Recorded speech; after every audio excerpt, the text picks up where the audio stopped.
Welcome to MTM. We proudly invite you to step into our world here in Kewanee, Illinois, a massive 240,000 square foot plant that is the heart and soul of MTM.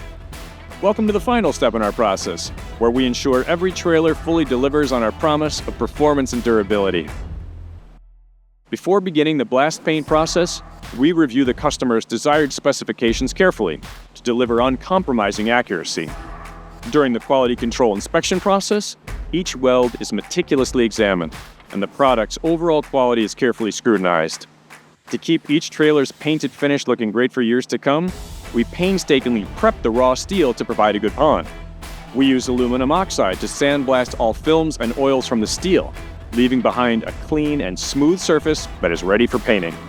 All of our trailers are hand-painted using conventional high-volume, low-pressure HVLP paint pots with no robotics involved. Our trailers are first primed with polyurethane, which provides a strong foundation for our top coat of polyurethane enamel.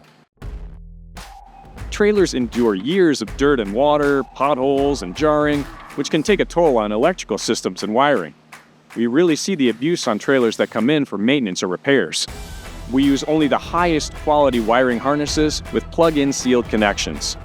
Our electrical wiring is carefully routed throughout the trailers to eliminate pinch points and prevent areas where the wiring could come loose and compromise the system, dramatically reducing your electrical maintenance costs and extending the life of your trailer. After our expert craftsmen apply the finishing touches, the trailer is lifted and rigorously tested, which is a critical step in our process. This final step allows us to deliver on our promise by providing a trailer that is fully roadworthy and ready to help you maximize your productivity and grow your business. We stand by our commitment to provide you with the highest performance dump trailer you can purchase, straight from the source.